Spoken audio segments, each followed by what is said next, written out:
लो मेरे प्यारे बच्चों, स्वागत है आप सभी का एसपी स्टडी क्लासेस के एक और बेहतर वीडियो पर। तो कैसे हो आप सब और कैसे चल रही है आपकी स्टडी। आई होप आप सभी लोग एकदम स्वस्थ और मस्त होंगे और आपकी स्टडी एकदम शानदार चल रही होगी। तो बच्चों आज का लेक्चर के अंदर हम लोग पढ़ने वाले हैं क्लास 12 इंग्लिश के बारे में।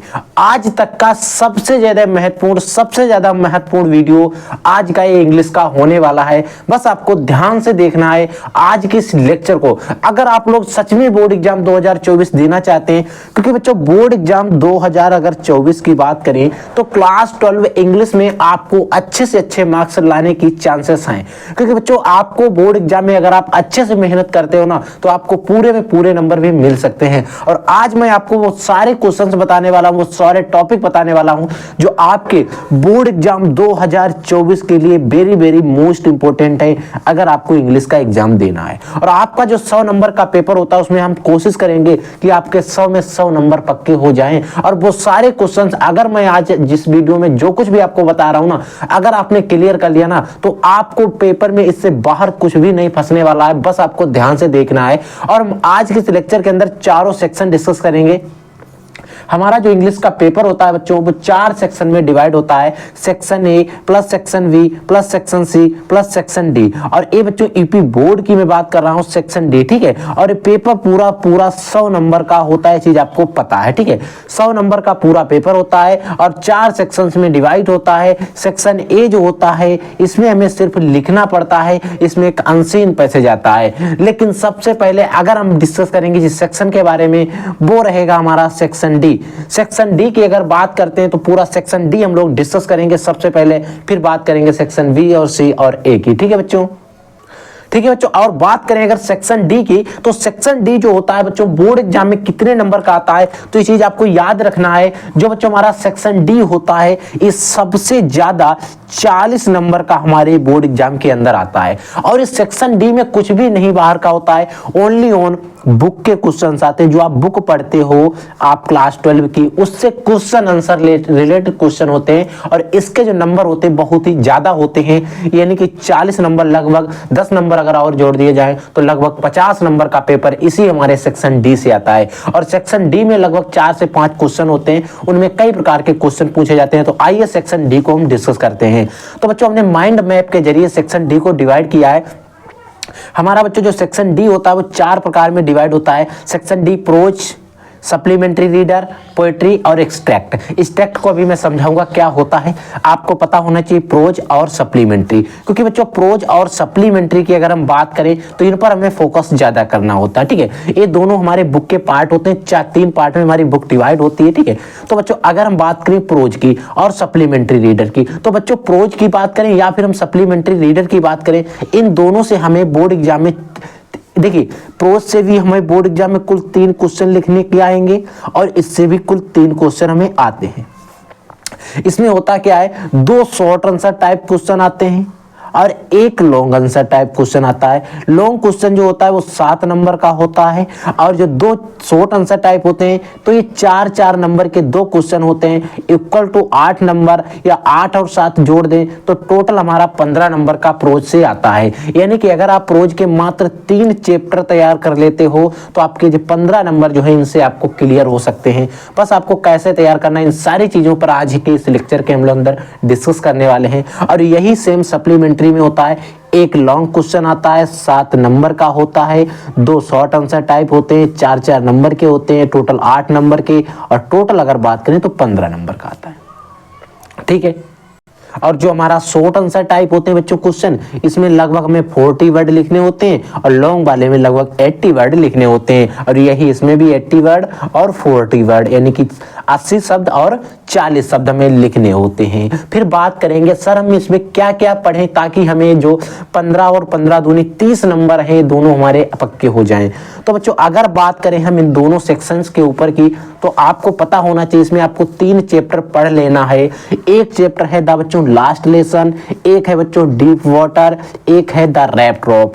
अगर आप इन तीनों चैप्टर की हिंदी समरी पढ़कर हिंदी में समझ लीजिए इन चैप्टर के अंदर क्या क्या बात की गई है, तो बच्चों जो लास्ट लेसन है वो डॉक्टर एम हेमल और फ्रेंच लैंग्वेज के बारे में डिस्कस किया गया है, यहाँ पर आप लोग जाकर देख लेना। और डीप वाटर जो है विलियम सी डगलस जो हमारे राइटर हैं उन्होंने अपने तैरने के बारे में बताया, वो एक तालाब में तैरते हैं उसके बारे में बताया, उन्हें पानी से बहुत डर लगता है, इस चीज के बारे में वहां पर बताया है।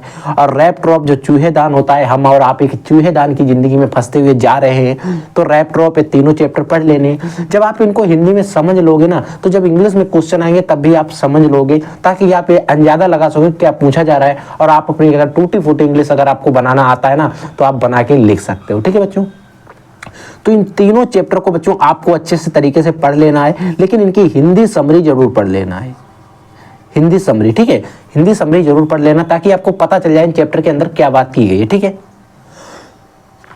ये तो बात रही बच्चों प्रोज की। फिर बात आती है सप्लीमेंट्री रीडर में। तो सप्लीमेंट्री रीडर में भी आपको ओनली 3 चैप्टर पढ़ने हैं। पहला चैप्टर हमारा बच्चों the third level, the tiger king और द एनिमी। देखिए जो थर्ड लेवल है वो एक्चुअल में कोई थर्ड लेवल नहीं है, वहां पर थर्ड लेवल की बात की गई है। आप थर्ड लेवल पूरा चैप्टर हिंदी समरी पढ़ लीजिए। ठीक है, फिर बात आती है टाइगर किंग एनिक, जिसमें 100 टाइगर को किल करने का राजा ने निर्णय लिया था, लेकिन नहीं किल कर पाए थे। जो 100वां टाइगर किल किया था उसी की वजह से उनकी मृत्यु भी हो गई थी। तो आपको ये याद रखना है, टाइगर किंग आपको पूरा पढ़ लेना। डॉक्टर एनिमी, द एनिमी, देखिए इनमें से हैं तो वैसे तीनों इंपॉर्टेंट, लेकिन द थर्ड लेवल और the enemy it is very very most important. इन पर चाहे आप स्टार लगा लीजिए, इनको दोनों को अच्छे से और तैयार कर लेना। ठीक है, द एनिमी में डॉक्टर सदाव और उनकी पत्नी के बारे में बात की गई है। ठीक है, वहां पर भी आप अच्छे से डिस्कस कर लेना। और इसमें 3 चैप्टर हैं, उनमें से 2 क्वेश्चन आप 2 चैप्टर आपको अच्छे से पता होने चाहिए, और इनकी आपको हिंदी समरी तो अवश्य पढ़ लेना ताकि आप इनके क्वेश्चन को देखकर अंदाजा लगा सको। ठीक है, फिर बच्चों बात आती है पोएट्री के अंदर। पोएट्री में क्या होता है, स्टेक्ट भी होता है, पोएट्री का ही एक भाग है। इसमें क्या होता है बच्चों, अगर बात करें पोएट्री की, तो पोएट्री में हमें क्या होता है, एक सेंट्रल आइडिया आती है। सेंट्रल आइडिया जो होती है वो 4 नंबर की होती है। कितने नंबर की आती है, 4 नंबर की। और जो बच्चों हमारा एक्सट्रैक्ट आता है ये हमारा आता है 6 नंबर का। कितने नंबर का आता है, 6 नंबर का। सेंट्रल आइडिया 4 नंबर की, 6 नंबर की, यानी कि अगर हम दोनों को मिला दें बच्चों तो हमारा हो जाता है टोटल 10 नंबर का। कितना, 10 नंबर का। और इधर हमारा 15 दूनी 30, और अगर इसमें 30 जोड़ दे तो पूरा बनता है हमारा 40 नंबर का। ठीक है, सेक्शन डी। इसमें हमें क्या करना पड़ता है, इसमें हमें सेंट्रल आइडिया एक तो लिखनी होती है। ठीक है, हमें कोई 3 सेंट्रल आइडिया पेपर में दी रही होंगी, उनमें से कोई एक लिखनी होगी। ठीक है, जैसे कि अगर हम आपको दिखाएं, बेटा पेपर देना उठा के उधर से, ठीक है यही वाला दे दो। ठीक है, देखो बच्चों इस तरीके से मिलेगा। जैसे कि पेपर हमारा है, इसमें 4 नंबर में एक सेंट्रल आइडिया पूछी गई है। इसमें keeping quiet, my mother eight 66, the experiment slum of school के बारे में, स्लम ऑफ रूम स्लम के बारे में पूछा गया। ठीक है, स्लम क्लासरूम इन ए स्लम की, इसके बारे में हमसे सेंट्रल आइडिया पूछी गई। ठीक है, अब हमें क्या करना है, इन सेंट्रल आइडिया 3 में से एनी वन फॉलोइंग पोएम्स, ठीक है, इनमें से आपको कोई एक की लिखनी, किसी एक की। आप चाहे कीपिंग क्वाइट की लिख दो, चाहे आपको माई मदर एट 66 चाहे इसकी लिख दो। ठीक है, स्कूल क्लासरूम इन इस्लाम, ठीक है, आप चाहे इसकी लिख दो, कोई भी आपको एक लिखना रहेगा। ठीक है, और इसी के ऊपर देखिए आप इसमें आपको कई लाइनें दी गई हैं, 4 लाइनें एक पोएम की ही हैं। ठीक है, अब इनमें हमें इससे रिलेटेड कुछ क्वेश्चन दिए गए। ये 6 नंबर का है, लेकिन ये क्या है, पोएम का ही भाग है। एक कोई एक पोएम उठा के दे दी गई, वहां पर इसके राइटर वगैरह का नाम पूछ लिया जाता है। चीज आपको याद रखनी है। तो आपको 3 पोएम याद रखनी है, my mother eight 66, a thing of beauty और कीपिंग क्वाइट। जो माई मदर एट 66 है, इसको कमला दास ने लिखा है। ए थिंग ऑफ ब्यूटी जो है, इसको जोहन किड्स के द्वारा लिखा गया है। और जो कीपिंग क्वाइट है, इसको पब्लो नेरूदा ने लिखा। ठीक है, तो इनको आपको तीनों को अच्छे से याद रखना है। और इतना अगर आप पढ़ लेते हो सेक्शन डी में, तो मैं कहता हूं आपके 40 नंबर पक्के हो जाएंगे, इससे बाहर कुछ नहीं आने वाला। ठीक है बच्चों, अब बात करते हैं बच्चों सेक्शन ए की। सेक्शन ए में बच्चों हमारा आता है रीडिंग, और सेक्शन ए जो होता है 15 नंबर का हमारे बोर्ड एग्जाम में आता है। कितने नंबर का, इसमें लगभग एक पैसेज दिया रहेगा और उसमें 5 क्वेश्चन पूछे जाएंगे, और प्रत्येक क्वेश्चन हमारा 3 नंबर का होगा। और अगर 5 और 3 की गुणा करते तो आता है 15 नंबर का। ठीक है, तो 15 नंबर का सेक्शन ए से हमारे बोर्ड एग्जाम में पूछा जाएगा। अब आपको पैसेज कैसे हल करना है ट्रिक से, तो उसका हमने आपको इसी वीडियो के डिस्क्रिप्शन बॉक्स में लिंक डलवा दिया है। आप वहां से जाकर पैसेज हल करने की ट्रिक आप देख सकते हो, और आप पैसेज को अच्छे तरीके से हल करते हो। ठीक है, अब बात करते हैं सेक्शन वी की। तो बच्चों जो हमारा सेक्शन बी होता है उसमें आती है राइटिंग। राइटिंग में हमें 2 क्वेश्चन दिए रहेंगे और प्रत्येक क्वेश्चन हमारा 10 नंबर का होता है, यानी कि 10 गुणे 2 यानी कि 20 नंबर का हमारा सेक्शन बी होता है। सेक्शन बी कितने नंबर का आता है? 20 नंबर का आता है। ठीक है, इसमें हमें आर्टिकल लिखना होता है और एक लेटर लिखना होता है। बच्चों आर्टिकल हम आपको 3 बता रहे हैं, इन तीनों आर्टिकल को आपको तैयार कर लेना, और आप अगर 1 से 2 और एक्स्ट्रा तैयार कर सके तो तैयार कर लेना। मैक्सिमम आपको 3 तो तैयार ही होने चाहिए। ठीक है, इसमें पहला है pollution in city, my invention in life, और तीसरा how can we revive the dried rivers. ठीक है, आपको इस पे क्या करना है, तीनों पे आर्टिकल तैयार कर लेना। आप कहीं से भी लिख सकते हो, आप ये तीनों आर्टिकल लिख लेना, क्योंकि बच्चों एक आर्टिकल जो है वो लगभग 10 नंबर का आपको बोर्ड एग्जाम में पूछा जाता है। ठीक है, और आर्टिकल में कुछ ज्यादा नहीं होता है। अगर आप आर्टिकल को अच्छे से लिख देते हो ना तो 8 से 9 नंबर आपको इसमें आराम से मिल जाते हैं। और ये आर्टिकल कोई ज्यादा बड़ा नहीं लिखना होता है, आपको लगभग 100 से 150 वर्ड में लिखना होता है, 100 से 150 शब्द में लिखना होता है। अगर आप 10-15 लाइन अच्छे से लिख देते हो तो 100 से 150 वर्ड होने वाले हैं। ठीक है, तो इसीलिए आपको इनको तीनों पे अच्छे से तैयार कर लेना है। फिर बात आती है बच्चों लेटर की, तो लेटर हम क्या क्या करें। लेटर बच्चों आपको स्पोर्ट्स पे तैयार कर लेना और डीएम साहब को। ठीक है, स्पोर्ट्स पर और एक स्कूल में क्या होना चाहिए, आपको लाइब्रेरी के ऊपर तैयार कर लेना कि आप अपने कॉलेज पे एप्लीकेशन लिखें कि हमारी लाइब्रेरी में बुक्स नहीं है। अपने कॉलेज को एक एप्लीकेशन लिखें जिससे कि स्पोर्ट्स के बारे में, खेल खिलाने के बारे में। आप डीएम को लिख सकते हो कि हमारे कॉलेज में खेल नहीं, इसकी व्यवस्था की जाए, हमारे यहाँ पर लाइब्रेरी नहीं, इसकी व्यवस्था की जाए। इस तरीके से आप स्पोर्ट जो 1 से 2 लेटर हैं उनको तैयार कर लीजिए। ठीक है, तो ये था हमारा सेक्शन बी। अब हम बात करते हैं सेक्शन सी, वो भी वेरी वेरी मोस्ट इंपोर्टेंट और दूसरा सबसे बड़ा सेक्शन है। सबसे बड़ा सेक्शन जो है सेक्शन डी है, फिर उससे छोटा सेक्शन जो हमारा सी है, फिर सेक्शन ए है, सेक्शन बी है, और सबसे छोटा जो सेक्शन है वो सेक्शन ए है। ठीक है, अब हम बात करते हैं सेक्शन सी की। देखिए बच्चों जो सेक्शन सी होता है इसमें आती है हमारी ग्रामर, और ये सेक्शन सी जो होता है ये बोर्ड एग्जाम में बच्चों 25 नंबर का आता है। ठीक है, 25 का मतलब 25 नंबर का हमारा सेक्शन सी आता है। ठीक है, सेक्शन सी में मोस्टली हमारे 3 क्वेश्चन रहते हैं। ठीक है, अब 3 क्वेश्चन के अंदर सब क्वेश्चन भी रहते हैं, उनके अंदर ABC करके रहते हैं। टोटल 3 क्वेश्चन रहते हैं हमारे बोर्ड एग्जाम के अंदर जो सेक्शन सी होता है। ठीक है, अब सेक्शन सी में कई टाइप के क्वेश्चन पूछे जाते हैं, जिसमें हमारे आते हैं डायरेक्ट, इनडायरेक्ट, आते हैं सिंथेसिस, हमारे आते हैं ट्रांसफॉर्मेशन। ठीक है, हमारे आते हैं syntax, synonyms, antonyms, homophones, one word substitution, idioms and phrases, translate from Hindi to English. अब हमारे इतने क्वेश्चन, लगभग 10 क्वेश्चन हमारे सब क्वेश्चन इस सेक्शन सी के अंदर आते हैं।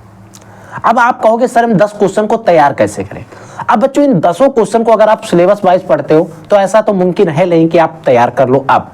ठीक है, तो आपको क्या करना है, इन सभी क्वेश्चंस को तैयार करने के लिए अच्छे से आपको लास्ट 5 ईयर के वो क्वेश्चन उठाना है। 5 ईयर के वो सारे क्वेश्चंस को रिवाइज कर लेना है, पढ़ लेना है, तैयार कर लेना है, कैसे भी करके जो आपके बोर्ड एग्जाम में आए हुए हैं। आप कोई सिंपल पेपर उठा लीजिए या मॉडल पेपर ले सकते हो। ठीक है, उससे क्या करिएगा, जो लास्ट 5 ईयर में क्वेश्चन आए हैं उनको आप देख लीजिए, क्योंकि बच्चों आपको पता है ज्यादा से ज्यादा रिपीटेड क्वेश्चन आते रहते हैं 4 से 5 सालों में। 1 से 2 अलग से आते हैं, कोई दिक्कत नहीं, छूट भी जाएंगे, लेकिन आपको मैक्सिमम नंबर जो है वो कवर हो जाएंगे। ठीक है, आप लास्ट 5 ईयर के कंप्लीट कर लेना। फिर अगर उसके बाद भी अगर आप में क्षमता बचती है कि आप कंप्लीट कर सकते हो तो 1 से 2 ईयर के और कंप्लीट कर लेना। अगर आपने 7 से 8 ईयर के कंप्लीट कर लिए बच्चों तो मैं कहता हूं आपको पूरे नंबर मिल जाएंगे। इतना अगर आप कर लेते हो ना तो आपको इंग्लिश में अच्छे से अच्छे नंबर मिल जाएंगे। और आप कभी भी ऐसा मत सोचिएगा कि मैं नहीं कर सकता हूं, आप कर सकते हो, आप इज ए ग्रेट। ठीक है, तो इसीलिए आपको पूरी तैयारी करना, जो मैंने आपको बताया इतना अगर आप फॉलो कर लेते हो तो आप इंग्लिश में बहुत अच्छा करोगे, मेरी गारंटी है। बस आपको सारी चीजों को फॉलो करना है, पढ़ना है। अब आपको अपना समय वेस्ट नहीं करना है। ठीक है बच्चों, तो और भी हम आपको लिए क्या करते हैं, क्वेश्चन चैप्टर वाइज हम आपको रिवीजन करा देंगे, और जो हमारे इंपॉर्टेंट क्वेश्चन है वो हम आपको चैप्टर वाइज पढ़ा देंगे। अब जल्द से जल्द हम इंग्लिश के बारे में लेक्चर शुरू करने वाले हैं। अभी तक हम फिजिक्स केमिस्ट्री के ऊपर ज्यादातर बात कर रहे थे, अब बायोलॉजी की न्यू सीरीज भी स्टार्ट कर दी है।